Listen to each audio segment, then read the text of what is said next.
Hello, स्वागत है आपका अपने चैनल प्रतिभा ज्ञान पाठशाला में।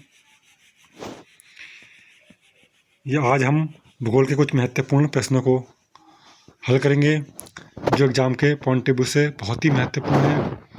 यदि आप चैनल पर नए हैं तो चैनल को सब्सक्राइब ज़रूर करें, जिससे कि आपकी तैयारी बेहतर बनी रहे।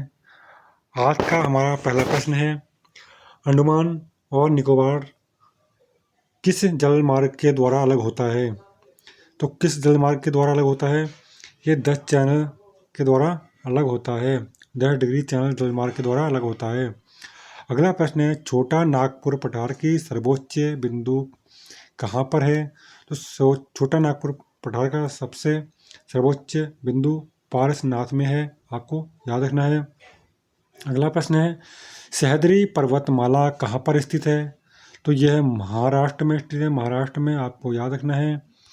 अगला प्रश्न है, भारत के सबसे दक्षिण में स्थित नदी कौन सी है? तो सबसे दक्षिण में स्थित नदी बैगाई नदी है। कौन सी? बैगाई नदी है, आपको इसका भी नाम याद रखना है।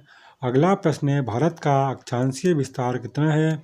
तो भारत का अक्षांशीय विस्तार 1 डिग्री 4 मिनट से 37 डिग्री 6 मिनट उत्तरी अक्षांश है, आपको यह भी ध्यान रखना है। अगला प्रश्न है, दक्षिण से उत्तर की ओर बहने वाली नदी कौन सी है? तो बेतवा नदी है, दक्षिण से उत्तर की ओर बहने वाली नदी बेतवा नदी है, आपको यह भी ध्यान रखना है। अगला प्रश्न है, सर्वोत्तम काली मिट्टी भारत के किस राज्य में मिलती है? तो कहाँ मिलती है काली मिट्टी? यह अभी प्रश्न पूछा गया था आपका उत्तराखंड, यह पूछा गया था उत्तराखंड में एग्जाम हुआ था, उसमें पूछा गया था तो कि कहाँ सर्वोत्तम काली मिट्टी कहाँ पाई जाती है? ये महाराष्ट्र में पाई जाती है, आपको याद रखना है। भारत की सबसे लंबी नदी गंगा की उत्पत्ति कहाँ से होती है?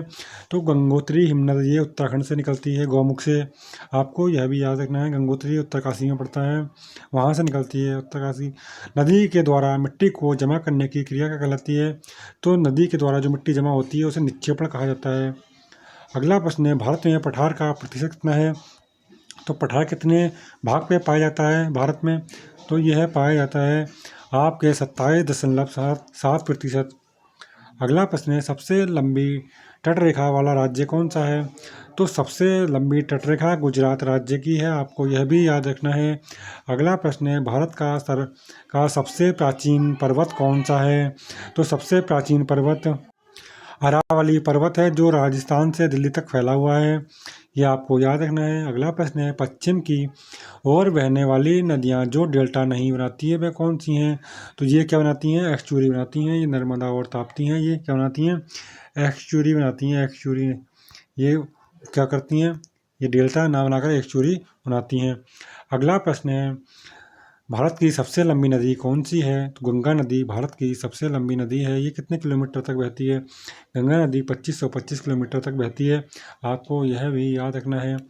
अगला प्रश्न है, बंगाल की खाड़ी में गिरने से पहले पद्मा से एक प्रमुख वितारिका निकलती है, जिसे क्या कहा जाता है?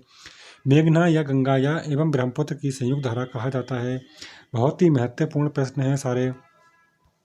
अगला प्रश्न है, भारत का मानक समय 82.5 या 82.5 डिग्री पूर्वी देशांतर रेखा किन 5 राज्यों से होकर गुजरती है? तो यह 5 राज्य से होकर कौन कौन से राज्य हैं ये? उत्तर प्रदेश, मध्य प्रदेश, छत्तीसगढ़, उड़ीसा, आंध्र प्रदेश, ये बहुत ही महत्वपूर्ण है, आपको ये याद रखना है। अगला प्रश्न है, समुद्र पर भारत का सबसे निकटतम पड़ोसी देश कौन सा है? तो सबसे निकटतम पड़ोसी देश श्रीलंका है। प्राचीन नाम इसका क्या है? प्राचीन नाम सेलोन है, आपको याद रखना है। अगला प्रश्न है, गेहूँ, चना, जौ, मटर, सरसों, आलू, राई इत्यादि किस फसल के उदाहरण हैं? तो रबी की फसल के ये उदाहरण हैं। भारत में सबसे अधिक जनजातियाँ कहाँ पाई जाती हैं? तो मध्य प्रदेश में सर्वाधिक जनजातियाँ पाई जाती हैं, आपको याद रखना है। अगला प्रश्न है, सबसे अधिक राज्यों को छूने वाला भारतीय राज्य कौन सा है?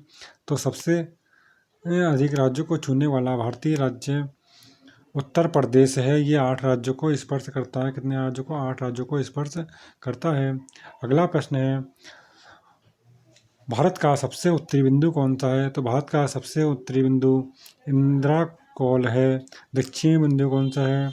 दक्षिणी बिंदु आप मुझे बता सकते हैं? यदि आपको पता है तो आप इसका उत्तर आप कमेंट बॉक्स में दे सकते हैं। कौन सा है? इंदिरा कॉल है। और आपको बताना है दक्षिणी बिंदु बताना है इसका। ये तो उत्तरी बिंदु है, दक्षिणी बिंदु आपको बताना है। अगला प्रश्न है, भारत के दक्षिण में कौन से देश। प्रश्न थोड़ा चेंज हो गया है यहाँ पे से देखिए। अगला प्रश्न, पालघाट दर्रा किन किन स्थानों को जोड़ता है? तो पालघाट दर्रा ये तमिलनाडु से केरल को जोड़ता है। अगला प्रश्न है, जनसंख्या की दृष्टि से भारत का सबसे छोटा जिला कौन सा है? तो भारत का सबसे छोटा जिला जनसंख्या की दृष्टि से परगना है, पश्चिम बंगाल में पड़ता है। अगला प्रश्न है, हिंदी के बाद भारत में सबसे अधिक बोली जाने वाली भाषा कौन सी है? तो हिंदी के बाद सबसे अधिक भाषा बांग्ला बोली जाती है। आपको बहुत ही महत्वपूर्ण प्रश्न है, क्योंकि लोगों को ये बहुत कम लोगों को मालूम होगा कि बांग्ला बोली जाती है। और अगर विश्व स्तर पर देखा जाएगा तो हिंदी के बाद भोजपुरी बोली जाती है। हाँ, भोजपुरी बोली जाती है हिंदी के बाद में। अगला प्रश्न है, कर्क रेखा भारत के कितने राज्यों से होकर गुजरती है? तो कर्क रेखा भारत के 8 राज्यों से होकर गुजरती है। गुजरात, राजस्थान, मध्य प्रदेश, छत्तीसगढ़, झारखंड, पश्चिम बंगाल, त्रिपुरा और मिजोरम। ठीक है, इस राज्यों से होकर गुजरती है। बहुत ही महत्वपूर्ण प्रश्न है। भारत की प्रथम जल विद्युत परियोजना कौन सी है? शिव समुद्रम, जिसकी स्थापना 1902 में की गई सबसे क्या है जल विद्युत परियोजना है प्रथम। सिपकला और बड़ा लाचा दर्रा कहाँ स्थित है? तो सिपकला और बड़ा लाचा दर्रा हिमाचल प्रदेश में स्थित है। आपको बताना है कमेंट बॉक्स में जोजिला दर्रा कहाँ पर है, जोजिला दर्रा कहाँ पर है, और थांगला कहाँ पर है, और मुरिंगला कहाँ पर है, ये सारे दर्रे बताना है। अगला प्रश्न है, सबसे अधिक सीधी बहने वाली नदी कौन सी है? तो ये नर्मदा नदी सबसे अधिक सीधी बहती है। अगला प्रश्न है, भारत में प्रवेश करने पर ब्रह्मपुत्र को अरुणाचल प्रदेश से किस नाम से जाना जाता है? दिहांग के नाम से जाना जाता है, आपने पढ़ा होगा। माउंट एवरेस्ट को नेपाल में क्या कहा जाता है? सागरमाथा कहा जाता है, आपने पढ़ा होगा। अगला प्रश्न है, लक्षद्वीप समूह का सबसे छोटा द्वीप कौन सा है? तो लक्षद्वीप समूह का सबसे छोटा द्वीप बिट्रा द्वीप है। कौन सा बिट्रा द्वीप है? भारत में हिमालय की सबसे ऊंची चोटी कहाँ पर है? तो कंचनजंगा क्या है, सिक्किम में पड़ती है। ये 8,598 मीटर है। प्रायद्वीप भारत की दूसरी सबसे बड़ी नदी कौन सी है? तो कृष्णा नदी प्रायद्वीप भारत की सबसे क्या बड़ी नदी है। अगला प्रश्न है, लाल मिट्टी का रंग क्यों लाल होता है? तो लोहा ऑक्साइड के कारण लाल मिट्टी का रंग लाल होता है। भारत की सबसे लंबी स्थलीय सीमा किस देश से लगती है? तो बांग्लादेश से लगती है स्थलीय सीमा। काली मिट्टी का रंग काला क्यों होता है? तो टेटनी फरस की मैग्नेटाइट एवं जीवाश्म के कारण होता है। आपको यह भी याद रखना है। अगला प्रश्न है, भारत में कुल राज्य तथा केंद्र शासित प्रदेशों की संख्या कितनी है? राज्य, अब तो ये प्रश्न पुराना प्रश्न हो गया है। 28 राज्य रह गए हैं, ठीक है। केंद्र शासित प्रदेश 8 हो गए हैं, ये आपको याद रखना है, और 28 राज्य हैं, ठीक है। अगला प्रश्न है, अंडमान निकोबार द्वीप समूह की सबसे ऊंची चोटी कौन सी है? तो सैंडल पीक है। सैंडल पीक है कितनी है? 738 मीटर है, आपको याद रखना है। अगला प्रश्न है, जनसंख्या की दृष्टि से भारत का सबसे बड़ा राज्य कौन सा है? तो ये उत्तर प्रदेश है। और क्षेत्रफल के अनुसार कौन सा है? राजस्थान है, आपको याद रखना है, राजस्थान, ठीक है। सबसे छोटा राज्य कौन सा है? गोवा है। क्या है? गोवा है। सबसे साक्षर प्रदेश कौन सा है? आपको याद रखना है, सबसे साक्षर प्रदेश केरल है। कौन? केरल है।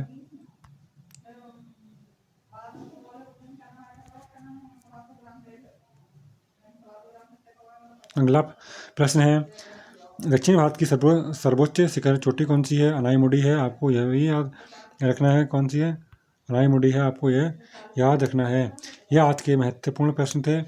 यदि प्रश्न आपको अच्छे लगे हों तो वीडियो को लाइक कर सकते हैं, चैनल को सब्सक्राइब कर सकते हैं, और लोग अपने साथियों में शेयर कर सकते हैं। जय हिंद।